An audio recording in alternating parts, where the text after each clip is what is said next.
The laws of creation are constant, timeless, and unchangeable God mind that is dictated by a quantum intelligent design of primordial language.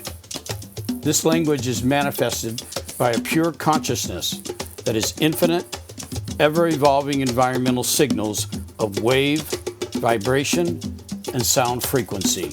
That is sacred geometry, the architecture of the universe. I've spent the better part of my life involved in a deep love affair with water. And at a very early age, I was introduced to the world of surfing.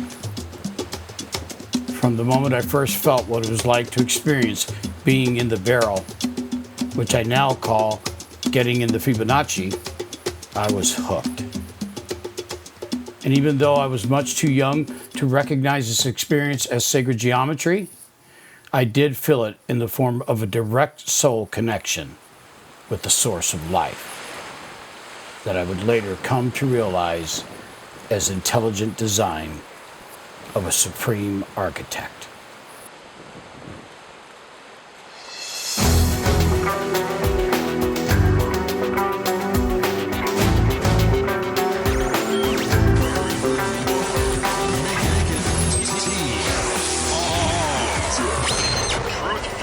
Radio.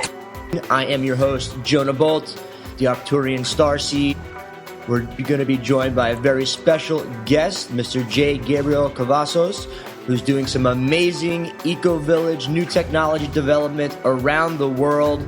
And we're really going to get into some deep, universal, sacred geometry, living organic material composites, some really exciting, world-breaking, grounding, amazing stuff.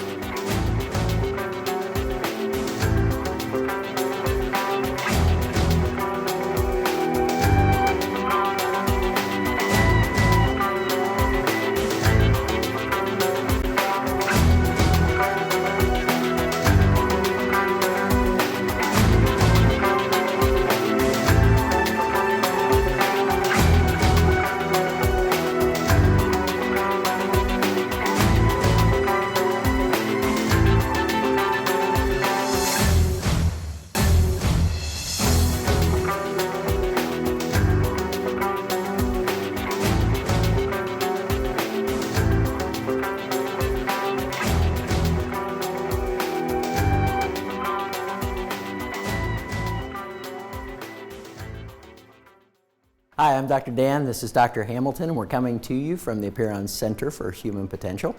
We're excited today. Showcased behind us is a painting, sacred geometry painting, that was dedicated to Apeiron Center for Human Potential.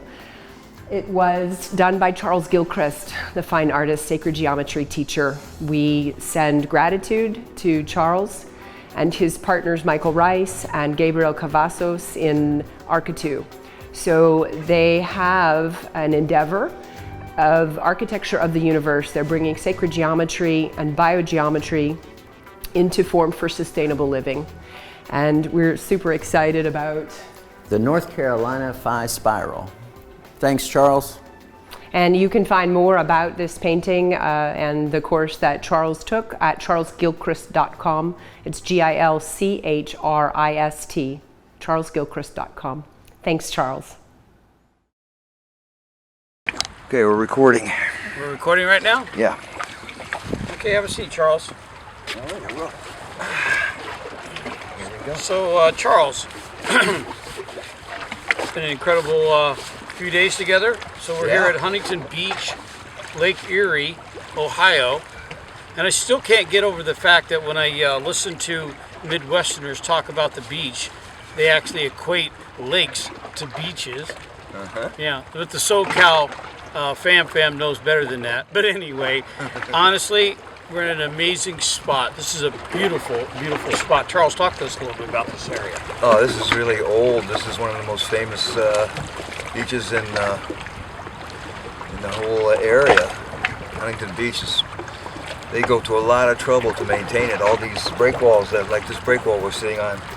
There's let's see, 1, 2, 3, 4, 5, 6 or 7 break walls like this that are stacked up against this beach to keep the sand here.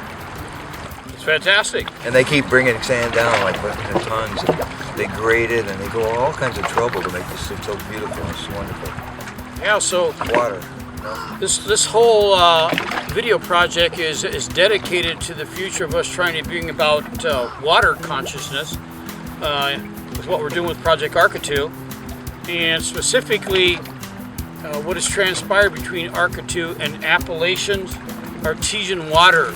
That is a really, really sacred well at the top of the Blue Ridge Mountains, the Appalachian Mountains in North Carolina.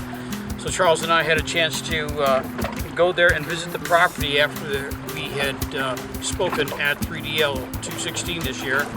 And that was pretty amazing when we were there talking and feeling the land and vibing on what we're feeling about the pure water, the sacred water that exists on that property is amazing. Yeah, the whole area is beautiful. I mean, I love North Carolina, especially the Blue Ridge. When you get higher, the higher the better.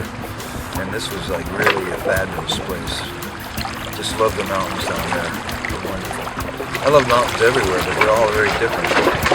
And then mountains in North Carolina are particularly interesting. Old growth of wood, really jungle-like. Super dense. Dense, you know, very, very beautiful place. Love it. The water, yeah. That water in that well there, I can testify, that's pretty spectacular water. It's spectacular, and that's what's in this vessel right here, is the water from that particular well there in the Blue Ridge Mountains. And so I'm excited, so excited to be teaming up with Kim Taylor and the Appalachians Water team and evolving it into ARCOTU Appalachian Water. And so we are trying to get everybody to take notice of what we're doing with the ARCOTU Water Tribe specifically. So any of you out there have been following any of our efforts and what we're doing with Project ARCOTU, all permeating from my intensive study under Charles's instruction of sacred geometry and how that's actually transformed my own idea of organic built environment. And water is a mainstay to life. It's a mainstay to what we do and how we actually design and create what we do. I maintain that any place in the universe where there's a planet that has all 3 forms of water in existence, that is water vapor, liquid water, and frozen water. If you find all 3 of those elements, there will automatically be life there. Absolutely. I would agree with that 100%. Water is the whole key. Whatever it's there, life is there.